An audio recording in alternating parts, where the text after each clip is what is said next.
කිව්වේ පුතේ මම හිතන්නේ ඇත්තටම ඔබ මීට කලින් මම වීඩියෝක් දීලා තියෙනවා ඉන්ජිනේරු තාක්ෂණ වේදයේ වැදගත්කම සහ ඔබ ඉන්ජිනේරු තාක්ෂණ වේදේ තෝරාගත්ත යුත්තේ ඇයි කියලා. ඒක අද ඔයාලට මම පැහැදිලි කරනවා අපේ ඉන්ජිනේරු තාක්ෂණ වේදයේ විෂය මාලාවේ පළවෙනි පාඩම සහ ඒ පාඩමේ කරන කාර්යභාරය සම්බන්ධයෙන් අද ඔබ දැනුවත් කිරීමට මම බලාපොරොත්තු වෙනවා. ඒක පළවෙනි පාඩම තමයි මූලික විදුලි තාක්ෂණ වේදය. අපිට බෝඩ් එකේ ඉන්නොත් අපි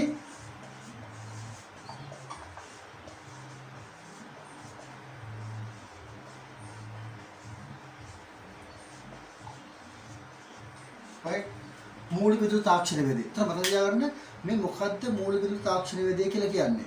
අපි කතා කරනවා ඉන්ජිනේරු තාක්ෂණ වේදයේ ආරම්භය. එහෙම නැත්නම් තාක්ෂණ වේදයේ ආරම්භය. ඒක ඔබ දන්නවා ඇති මේ තාක්ෂණ වේදයේ ආරම්භය අද ඊයේ පටන් ගත එකක් නෙවෙයි.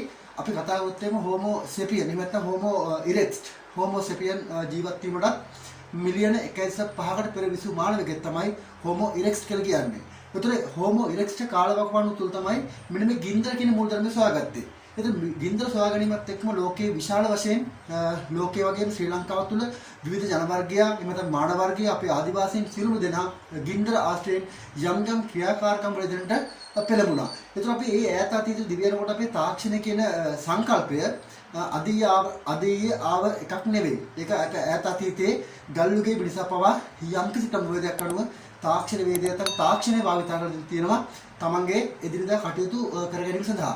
අපි එක්සැම්පල් උදාහරණයක් ගත්තොත් එහෙනම් අපි ඔබ දන්නවා මේ ආදිවාසී කියනවා මේ ආදිවාසීන් ගල්යුගයේ ජීවත් වුණු මානව වර්ගය. මෙන්න මේ මානව වර්ගය තමන්ගේ ආහාරය සඳහා සතුන් දඩයම් කර ගැනීම සඳහාද තාක්ෂණය භාවිත කරා කියලා අපේ ඉතිහාසයේ සටහන් වෙනවා. ඒක වෙන පළවෙනි මූලික විදුලි තාක්ෂණ වේදය. ඔබ දන්නවා දිනෙන් දින දියුණු ලෝකයේ ඔබ අප මේ කතා කරන මොහොතේදී කුමන හෝ රටක යම්කිසි තාක්ෂණ උපාංගයක් නිෂ්පාදනය කරනවා වෙන්නට පුළුවන්. ඒතර මේ තාක්ෂණ වේදය කියන විෂය ධාරාව තුළ අපි මේ තාක්ෂණය කියන සංකල්පය භාවිත කරනකොට ඔබ දන්නවා ඇති විශේෂයෙන්ම අපි ඉලෙක්ට්‍රොනික පැත්තට කතා කරොත් එහෙම ලෝකයේ ශ්‍රී ලංකාව ලෝකයේ සහ සියලුම රටවල් වල වෙනකොට මේ ඉලෙක්ට්‍රොනික ක්‍රමවේද භාවිත කරනවා. රොබෝ වලින් ආශ්‍රයෙන් යම්කිසි ක්‍රියාකාරකම් කරන්නට ඒ වගේ විශාල වශයෙන් විශාල පරාසයක් තුළ මේගොල්ලෝ භාවිත කරනවා තාක්ෂණය තමන්ගේ දිනදා කටයුතු ශ්‍රම ශක්තිය තොරව ස්වයංක්‍රීයව කර ගැනීම සඳහා. ඒක අපි පළවෙනි පාඩමක් කරනවා මූලික විදුලි පාංග.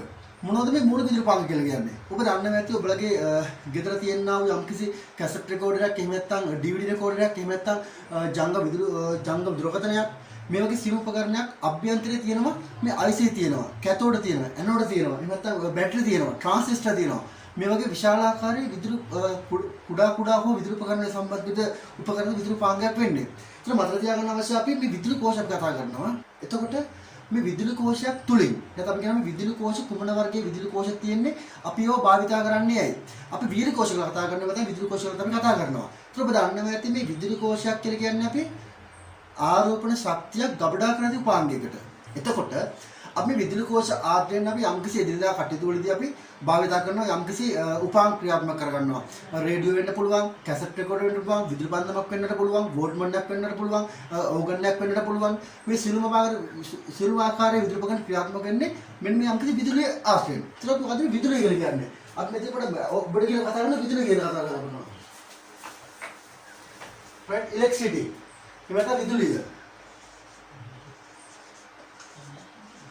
right අපි මොකද විදුලිය කියලා කියන්නේ?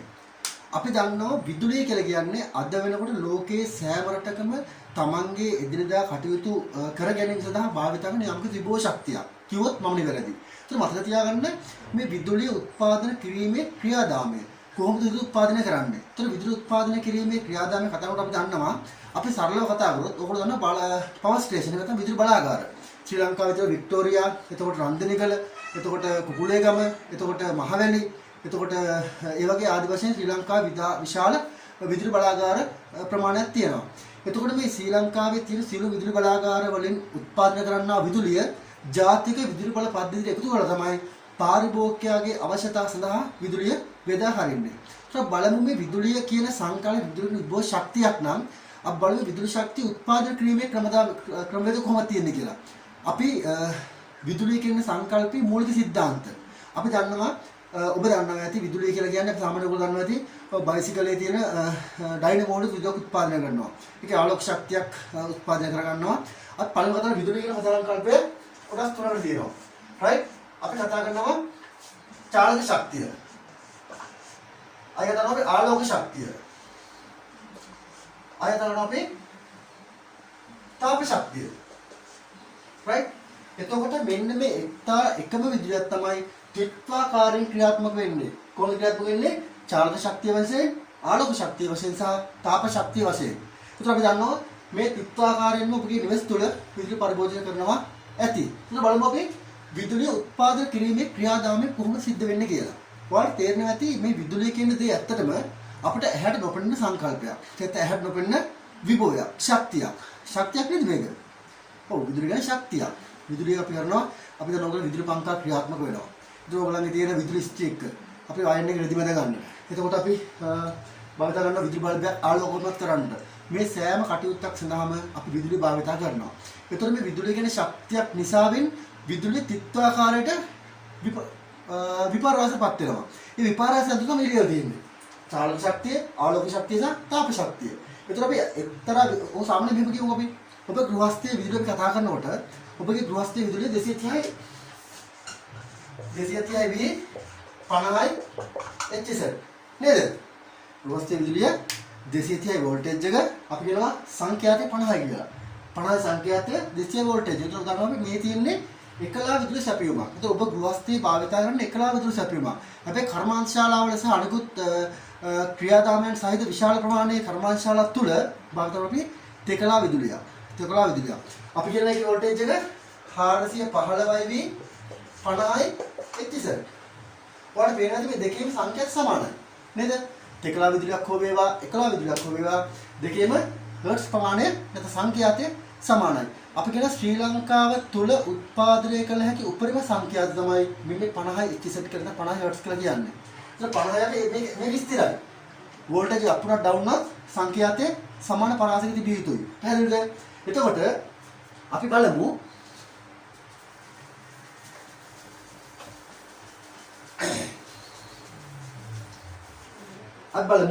මේ විදුලිය උත්පාදනය වීමේ මූලික සංකල්පය කොහොමද තියෙන්නේ කියලා. නැත්නම් කොහොමද මේකේ අභ්‍යන්තර ක්‍රියාකාරීත්වය. ඔබ දන්නවා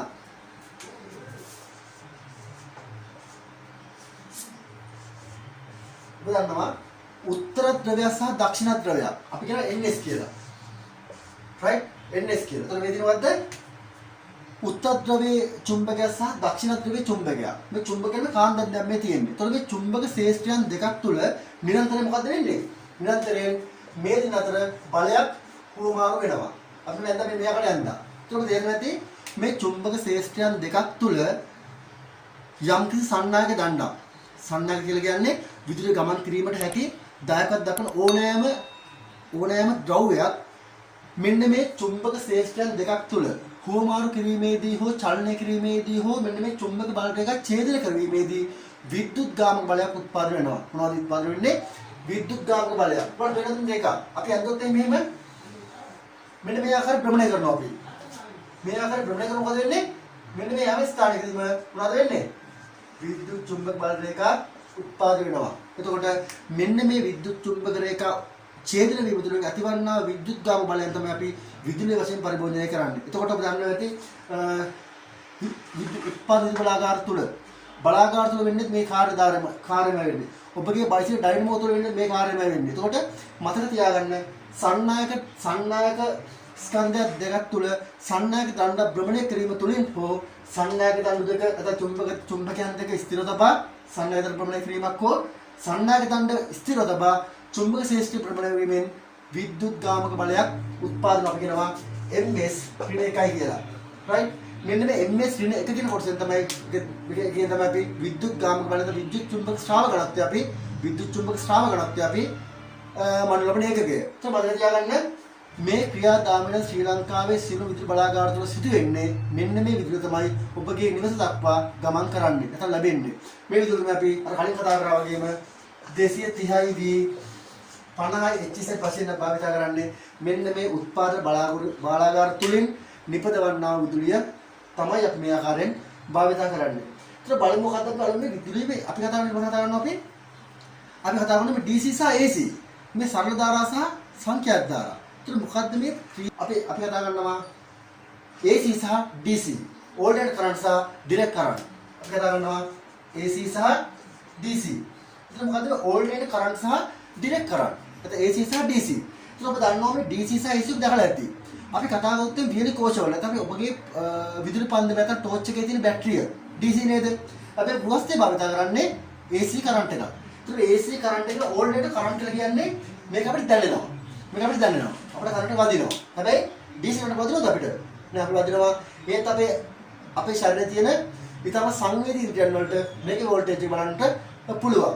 එතකොට මේ AC කරන්ට් එක කියලා කියන්නේ අපි කියන ඕල්ටර්නේට් කරන්ට් එක අත් භාවිත කරන විශාල ප්‍රමාණයක් විදුලි උපකරණ භ්‍රමණය කරන්න හෝ ක්‍රියාත්මක කරන්නට. ඒක මතක තියාගන්න මේ ඕල්ටර්නේට් කරන්ට් එක. ඒකට කියන ඕල්ටර්නේට් කරන්ට් තමයි මම කලින් කතා කරාට උත්පාදන බලාගාර වලින් උත්පාදනය කළා තමන්ගේ නිවස දක්වා සබ්ස්ටේෂන් ආධාරයෙන් නැත්නම් ග්‍රිඩ් උපකරණ මධ්‍යස්ථාන ආධාරයෙන් අපේ ගෘහස්ත ළඟා කරනවා. එතකොට මේ DC කරන්ට් එක ඩිරෙක්ට් කරන්ට් එක කියන ගබඩා කරලා තමයි තියෙන්නේ. ඒක කඩවල පින්ටෝස් බැටරි ආධාරයෙන් නැත්නම් අපි කතා කරනවා triple A double A C සහ D. Triple A double A C සහ D. ආදි වශයෙන් වියලි කෝෂවල ගබඩා කරලා තියෙනවා මොනවද? මෙන්න මේ විද්‍යුත් ශක්තිය. අපිට අවශ්‍ය ආකාරයට භාවිත කිරීම සහ පහසුවෙන් භාවිත කිරීම සඳහා තමයි මේ ආකාර වියලි කෝෂවල අපි ගබඩා කරලා තියෙන්නේ. එතකොට මතක තියාගන්න අපි දැන් කතා කරන්නේ ඕල්ටර්නේට් කරන්ට් මම කලින් කතා කරා AC කරන්ට් එක කොහොමද උත්පාදනය කරන්නේ? ඔබ දන්නවා විදුලි ප්‍රාප්ති උදාහරණයක් ගමන්න ඉංගිනියාගල එහෙම නැත්නම් වික්ටෝරියා කුකුලේගම අපි දන්නවා දැන්ට ශ්‍රී ලංකාවේ භූගත බලාගාර තමයි කුකුලේගම ජල ව්‍යාපෘති විදුලි බලාගාරය. ඒක තියෙන්නේ පොළොව මට්ටමේ ඉඳලා මීටර් 1500ක් මීටර් 300ක් 1500ක් අතර භූගත තමයි මේක පිළිලා තියෙන්නේ. ඒතර අපි දන්නවා මේ ටර්බයින් අපි කතා කරනවා ෆ්‍රැන්සිස් කප්ලාන් සහ පෙට්ලන් කියන වර්ගයේ ටර්බයින් තමයි ශ්‍රී ලංකාවේ බහුල වශයෙන් භාවිත කරන ටර්බයින් වර්ග.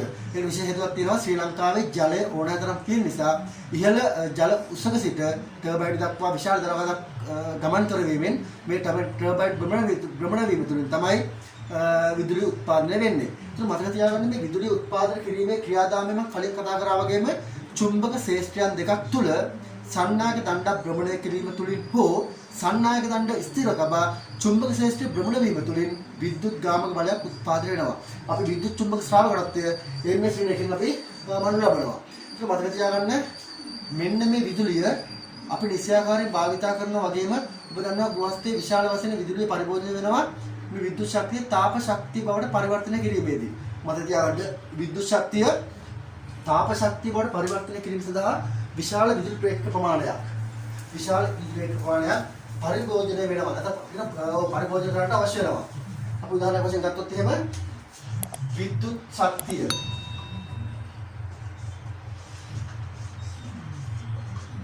right තාප ශක්තිය බවට පරිවර්තනය කරන්න ඕනේ. right